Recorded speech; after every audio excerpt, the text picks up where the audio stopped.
online lessons at fingertips, where we discuss on some various important topics in really simple words so that it's easier for you all to understand and keep things in mind. So let me tell you what are we going to discuss today. So today what we are going to discuss is income heads for banks. Well, we being a consumer, हम लोग के बहुत सारे sources होते हैं of income, definitely. But हम लोग जो अपना पैसा बैंक के पास जाके रखते हैं, बैंक का क्या सोर्स है ऑफ इनकम, राइट? ये जानने के लिए stay tuned up with this video, okay? So मैंने क्या करा है कि ये जो बैंक के इनकम हेड्स है उसको मैंने डिवाइड करा है in 4 different groups. So the first group that we have is bank के लिए जो लायबिलिटीज है वहां से बैंक इनकम अर्न करते हैं. बैंक के लिए जो एसेट्स है वहां से कैसे बैंक इनकम अर्न करता है. बैंक की जो फीस है वहां से तो डेफिनेटली बैंक इनकम अर्न करते हैं और फॉरेक्स मार्जिन से बैंक इनकम अर्न करता है. ठीक है, इसके साथ हम लोग और एक कॉन्सेप्ट पढ़ेंगे जिसको बोलते हैं हम लोग लेटर ऑफ क्रेडिट. ठीक है, तो पहला आता है बैंक के लिए लायबिलिटी क्या है. हम कंज्यूमर्स के लिए जो एसेट है बैंक के लिए वही लायबिलिटी है. हमारी एसेट क्या है? हमारा फिक्स डिपॉजिट, हमारे करेंट अकाउंट, हमारे सेविंग्स अकाउंट, वही बैंक के लिए लायबिलिटीज है. तो बैंक फिक्स डिपॉजिट या करेंट या सेविंग्स अकाउंट से कैसे पैसे कमाता है? How does that happen?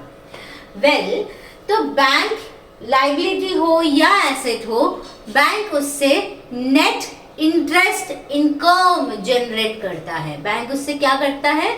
Net interest income generate करता है. एफडी से बैंक को कैसे फायदा होता है? सिंपल सी बात है, हम सब लोग जाके बैंक में पैसा रखते हैं in terms of FD. Bank उस दिन उसी पैसे को यूज करता है टू गिव आउट लोन्स और हम एफडीज में हमको मिलते हैं 7% इंटरेस्ट. अगर लोन जाता है 14% इंटरेस्ट में, इसका जो नेट प्रॉफिट हो गया ऑफ मोर 7% वही हो गया बैंक के लिए इंटरेस्ट.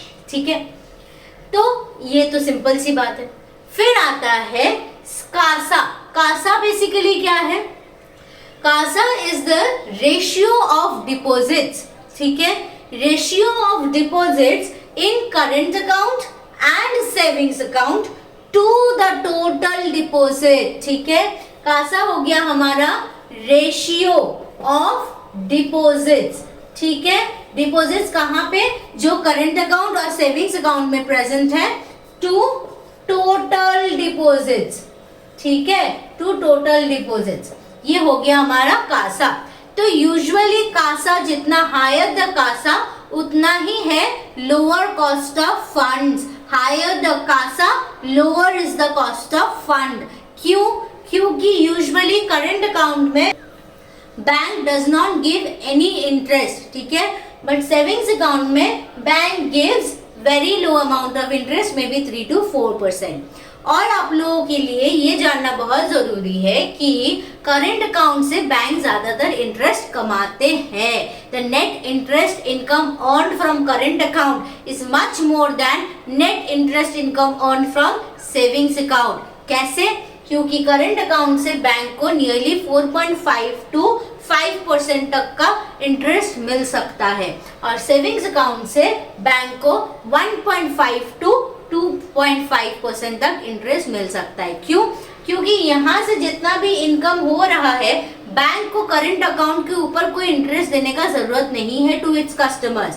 बट सेविंग्स अकाउंट में जितना भी पैसा वो लोग कमा रहे हैं उसमें से कुछ इंटरेस्ट भी कस्टमर्स को देना पड़ता है, चाहे वो 3 to 4% हो. इसीलिए इसमें से जो नेट इंटरेस्ट इनकम अर्न होता है that is much lesser than the current account. ठीक है, ये हो गया हमारा कासा रेशियो. नेक्स्ट आते हैं दूसरा point, that is assets. Bank अपने एसेट से भी नेट इंटरेस्ट इनकम अर्न करता है. बैंक का एसेट क्या होगा? जो हमारे लिए लायबिलिटी है. हमारे लिए क्या लायबिलिटी है? वर्किंग कैपिटल हो गया और एलसीबीडी हो गई. वर्किंग कैपिटल मतलब एसेट माइनस लायबिलिटी.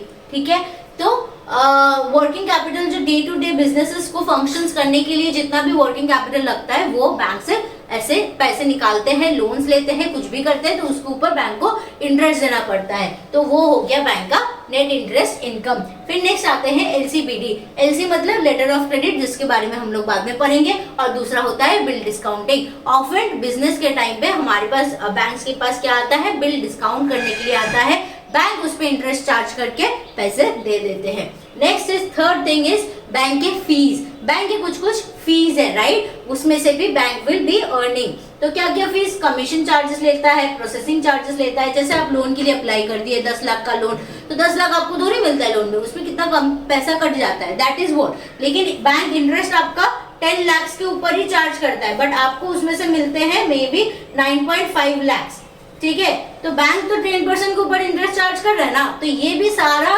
जा रहा है नेट इंटरेस्ट इनकम के ऊपर, ठीक है। फिर सीएमएस फीस भी रहता है, ठीक है, कंसल्टेशन फीस हो गया वगैरह वगैरह, ये सब सीएमएस फीस में चला गया। सेटअप कॉस्ट हो गया, तो ये सब हो गया सीएमएस फीस। अब बात करते हैं लेटर ऑफ क्रेडिट के बारे में। आप लेटर ऑफ क्रेडिट को ध्यान से देखिए, 2 कंपोनेंट्स होते हैं यहाँ पे, बायर्स एंड सेलर्स, डेफिनेटली सब जगह होते हैं, ठीक है। और नेक्स्ट थर्ड कंपोनेंट जो होता है वो है इंपोर्टर्स का बैंक, और फोर्थ कंपोनेंट इज एक्सपोर्टर का बैंक। ये हो गया हमारे पास 4 कंपोनेंट्स लेटर ऑफ क्रेडिट में। एक हो गया ये बायर, एक हो गया दूसरा सेलर, तीसरा हो गया इंपोर्टर का बैंक, और चौथा हो गया एक्सपोर्टर का बैंक। तो पहला जो है कि बायर और सेलर में एक सेल कॉन्ट्रैक्ट बनी, ठीक है, कि कोई तो गुड एक परचेस किया जाएगा, एक कॉन्ट्रैक्ट बना। अभी बायर इज ऑल्सो थिंकिंग कि मेरे को मैं पैसा दे देगा, but what if I don't get the good product, you know, I am not getting the good product. और seller is also thinking if I am sending the product I am not receiving the money, so what can we do.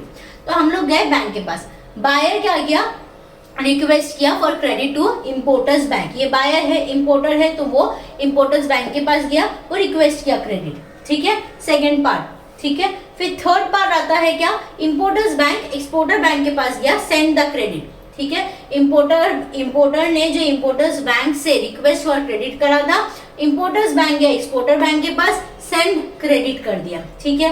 तो exporter के पास जैसे ही credit आ गया exporter bank के पास, तो उसने क्या किया, उसको डिलीवर किया, सेलर के पास उसने भेजा, डिलीवर द क्रेडिट। अब सेलर को तो मिल गया कि ठीक है मेरे पास लेटर ऑफ क्रेडिट भाई आ गया, ठीक है, अभी मैं सामान भेज। अभी क्या हुआ देखो, बायर ने अभी तक सेलर को पेमेंट नहीं करा है, ठीक है, बट सेलर नोस कि ठीक है मेरे बैंक के पास आ गया है पैसा। तो अभी सेलर क्या करेगा, सेलर फिफ्थ में क्या करता है कि डिलीवर गुड्स कर देता है, गुड्स को भेज देता है, ठीक है, फिफ्थ हो गया। अब सिक्स्थ में क्या हुआ, अब सेलर के पास तो पैसा नहीं है ना, सेलर के बैंक के पास पैसा है, तो अभी सेलर बोलेगा कि मैंने तो डिलीवर कर दिया गुड्स, अभी मैं क्या करूं। तो उसने ये जो डिलीवर क्रेडिट हुआ था फोर्थ स्टेप में, सेलर अभी अपना एक्सपोर्टर बैंक के पास जाएगा या तो एडवाइजिंग बैंक के पास जाएगा और प्रेजेंट करेगा अपना डॉक्यूमेंट्स, देखो भाई आपने मेरे को ये लेटर ऑफ क्रेडिट दिया था, अभी मेरे को पैसे चाहिए इसके ऊपर, ठीक है। तो ये हो गया सिक्स स्टेप। अब एक्सपोर्टर बैंक का बोलेगा कि मेरे पास तो पैसे नहीं है, मेरे पास तो बस क्रेडिट ही आया था ना, मेरे को तो इंपोर्टर बैंक ने बस ये पेपर ही दिया था, अभी मैं क्या करूं। तो वो क्या करेगा, वो वही डॉक्यूमेंट को लेके इंपोर्टर बैंक के पास जाएगा and will present the document. अब इंपोर्टर बैंक क्या बोलेगा कि अभी मेरे पास कहां से आएगा पैसा, बायर ना मेरे को भेजेगा।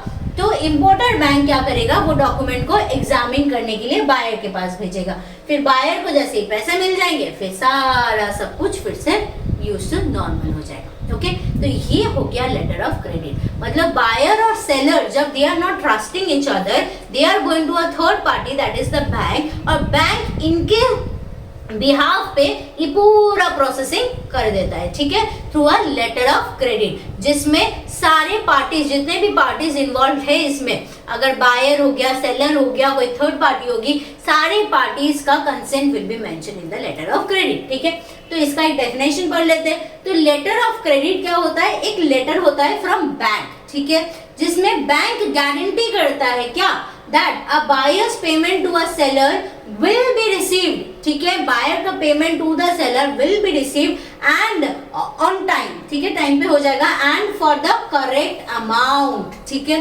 अगर बायर इस टाइम पे पेमेंट नहीं दे पाता है, बायर पेमेंट नहीं दे पाता है, unable to make the payment, ठीक है, ऑन द परचेज, तो बायर का ये जो बैंक है, बायर का बैंक एक्सपोर्टर के बैंक को पेमेंट कर देगा और एक्सपोर्टर का बैंक सेलर को पेमेंट कर देगा। बट इसमें इनका क्या फायदा है, ठीक है, लेटर ऑफ क्रेडिट में डेफिनेटली इंटरेस्ट चार्ज होता है, क्योंकि बायर जब इंपोर्टर बैंक के पास जा रहा है, बोल रहा है कि आप एक लेटर ऑफ क्रेडिट इशू कर दो, बैंक क्यों करेगा लेटर ऑफ क्रेडिट इशू, उसको तो पैसे चाहिए ना उसके लिए, तो they will be charging extra amount, ठीक है। Same goes to the exporter bank, वो लोग भी कुछ पैसे चार्ज करेंगे, ताकि अगर सेलर को पैसे नहीं मिलते हैं तो इंपोर्टर बैंक एक्सपोर्टर बैंक को देगा, एक्सपोर्टर बैंक सेलर को देगा, तो इसमें काफी सारे पैसे कटते हैं, ठीक है। तो the bank will be required to cover full and the remaining amount of purchase, ठीक है।